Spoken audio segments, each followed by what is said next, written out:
Uh, you know, it's only March. March. It's only November. It's only November. It's not March. It's not March. Although that did feel eerily similar to the end of the Gonzaga game of sorts, right? Didn't that feel like the Gonzaga game? Whatever. Hard effort by the Bruins. They fall to number 4 Marquette, a team we didn't even think would possibly compete tonight, considering how they played the first 3 games. Not only did they do that, they probably could have and should have won this game. More next on Locked On UCLA. You are Locked On UCLA, your daily podcast on the UCLA Bruins. Part of the Locked On Podcast Network, your team every day.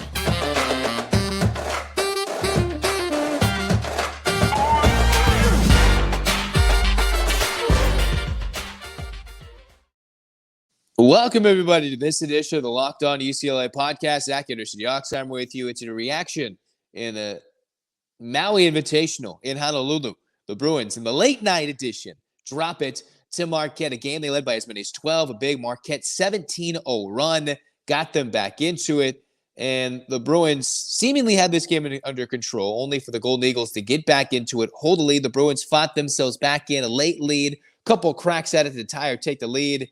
And UCLA eventually fell short. Great effort, though, for a Bruins team very young. Hasn't even played with their full roster available until this game. And then finally found a way to compete, play some good defense. The only problem was Marquette did a good job hitting some threes, especially in the second half, and hitting some clutch, timely shots. That day, just everything seemed to go down for the Golden Eagles at a certain time. And they made some clutch rebounds, had some clutch defensive moments, and make big plays. Also, Iguodala, I didn't really mention him in the pregame chat on our pregame podcast here, and he came out 14 points, 4 rebounds. The numbers weren't so big for Marquette's big man, but he clearly made a big impact. Well, if you look on for UCLA's side, what were the big things? We got Berke to play. He played a lot of minutes, more than I thought he might. He had 4 personal fouls. 0 for 7, including a miss right at the rim where it would have put UCLA up by 9. Instead, the foul the other way goes to Marquette points, and that was just a big swing in momentum there, where Berke was in foul trouble, couldn't shoot. I thought he looked decently impressive. Of course, the numbers will tell you more, leaning on the other ends. I like to be more positive in that note. Still, he was a little rusty, it seemed like, in game flow, and I can't wait to see what he looks like when he is a lot more ready to play. Another thing I wanted to look at for UCLA was, how did they shoot the basketball? How did they shoot? Well, you got to give your love and your props to Will McClendon, who hits, I believe, 3 or 4 threes. I'm looking at the stats now. It says 3. I think he might have hit 4. But anyways, he hit more threes in this game than he did all of last season. Will McClendon. So you got to shout out him. The big thing was, could UCLA get some three-point shooting from any other source? In this game, they went 5 of 13, 38%. You might have to live with that as a UCLA fan. That is a successful night. A 10 made three-point shot night, 10 made three-pointers, is not going to be something that is likely for this team. They might take 13, and considering they went 0 for 6 against Lafayette, they made 5 timely threes, most of them made by McClendon. He came through and balled out. I loved his heart coming off the bench and scrapping away. Dylan Andrews, coming after getting benched by a coach's decision, missed a decent portion of that run or a good chunk of the end of the run by Marquette, was worked on, had big, heavy ice packs. He had 13 points and did so on 4 of 5 shooting, 4 assists. So I wonder what it would have looked like if he wasn't so banged up during a crucial part of the Marquette run. And then you had Bona in foul trouble, Berke struggling in foul trouble. Important. But the story of the night was for UCLA, Sebastian Mack. When the Bruins needed buckets, he was the one with the basketball. Mick Cronin had already told us that he was going to be somebody who is going to take the basketball. 13 for 13 from the line, 25 points, 6 boards, was just scrapping away. I know he didn't close out that shooter that hit the game-winning 3, which just gave me shades of that March game against Gonzaga, how the Bruins took a late lead, had a big bucket, fought their way back, only for a 3 by some unlikely source or an unlikely shot, different because the guy was wide open from the three-point line, who was 0 for 5 from 3 prior to that, 0 for 4. UCLA gave it up. I did like that UCLA coming into this game. You look at Tyler Kolek. He's a baller, a dominant player for Marquette. He's one of their leaders. 9 points, 9 assists. Didn't do too much when it came to scoring the basketball. They forced him into 4 turnovers, kept him quiet. But it was Joplin who hit 5 triples that really killed the Bruins tonight. Jones hitting with 12 points. Cam Jones, not the most big time of nights, but he fouled out. And then Iguodala was the story of the night from Marquette. 2 big-time slams, kept UCLA at the paint sometimes, and just held the Bruins at bay, kept them in check. UCLA in this game out-rebounded the Golden Eagles, outshot the Golden Eagles, shot a little bit better from 3, although they missed. They had a lot less attempts. Marquette made more threes. And despite Marquette's struggles from the free throw line, 10 of 18, the Bruins went 18 of 20 thanks to Sebastian Mack. It was 14 UCLA turnovers, only 7 by Marquette. That was the difference. When UCLA lost last year, it was rare to see a game where the Bruins turned it over more than opponents. That didn't happen. But think about a year ago, in 2022 at this time, when they went to Vegas. What happened? They turned it over and they lost. A lot closer game, a little different here. Frenetic run. It was Illinois that time. This time it's Marquette. And then UCLA turned the page. You get an extra game in the Maui Invitational. You get a D2 opponent in Chaminade to get a break in between games. And the Bruins can still finish 2-1 in this tournament.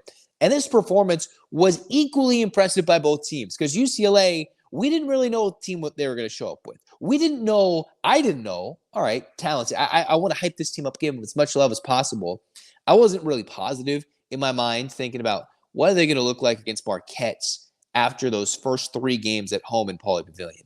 I know Berke didn't play. Cronin shortened the rotation. Mack played well. They came out and played a good first 20 minutes of basketball for the first time all season long. Just this time, they didn't get that long run to win the game. It was the long run in this game that lost them 17-0 by Marquette. And UCLA had more turnovers in this one. All right. So again, Bona looked good. 13 points. I wish he could have done a little more. Not been in foul trouble, but he had the weird technical foul on the elbow, a hip check foul, and that kept him at bay a little bit there. But Sebastian Mack, the story for UCLA, I would love to see Andrews, who had 8 points on 5 shots. I believe I said he had 13. And Dylan Andrews had 8 points on 5 shots, 4 or 5 shooting. I wonder if he's okay. And Stefanovic, 11 points. I thought he nailed a game-winning 3. Didn't. 11 points with 9 boards. Just solid, gets in there. And we're going to need a Bruin to hit a big-time shot later in the season. To beat a good team, you played well. They should have won this game. Absolutely. Could have closed down, but these are learning lessons for a young team that's going to have to go into the McHale Center, go into the Galen Center, go into all these other tough opponents when they play Colorado at home, when they go into tough matchups against teams who are wanting to beat UCLA just from the name value, not just the fact that they're freshmen. And you still got to play another tough game in the Maui Invitational. I'm not sure who that'll be in day 3, but it'll be equally as tough. And then you've got, some tough games. Nova, you've got Ohio State, Maryland. Tough games still coming up for UCLA to prove their worth. And I was very proud of this performance. Of course, I was on the edge of my seat, on my knees in anguish, like this was March Madness. This was not the case. Let's all take a sigh of relief, realize the Bruins are going to compete under Mick Cronin. They played bad and good, and that's what this team is going to do early on this season.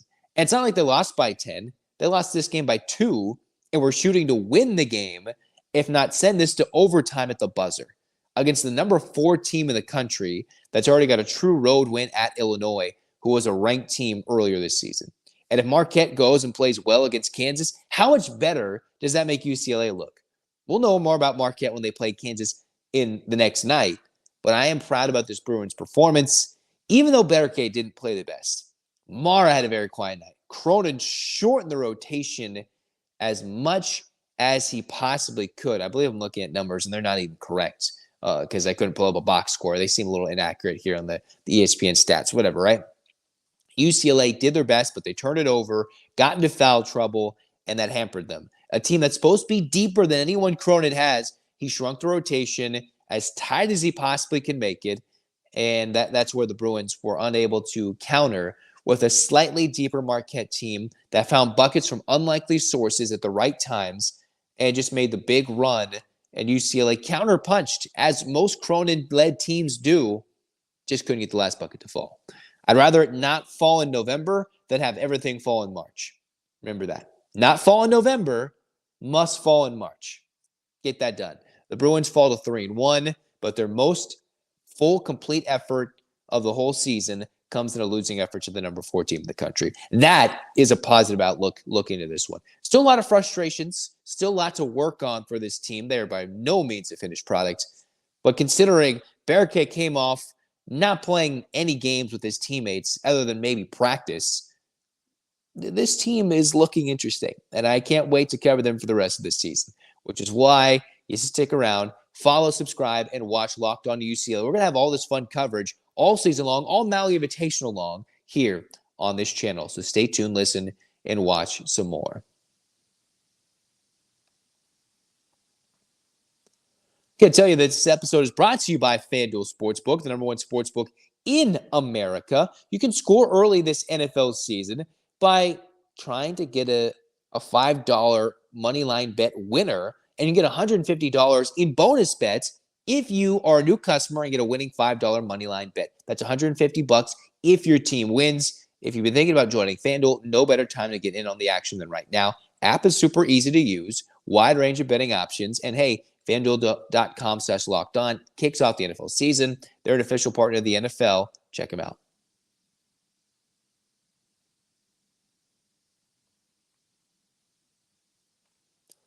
All right, that's going to wrap it up. A sadder one to end the day, but the Bruins, hey, heading into Feast Week, gave us a lot to chew on. Wasn't a dub, but a lot of hope heading into the rest of the season. Remember, UCLA lost their 2 games in November, then didn't lose for the next 2 months. That's where I'm going to leave you guys. I'm Zach Anderson-Yoxsimer signing off. Hands up, Bruins fans. 8 clap time, baby. And 1, 2, 3, 4, 5, 6, 7, 8. UCLA. UCLA. Fight, fight, fight. This has been Locked On UCLA. Go Bruins.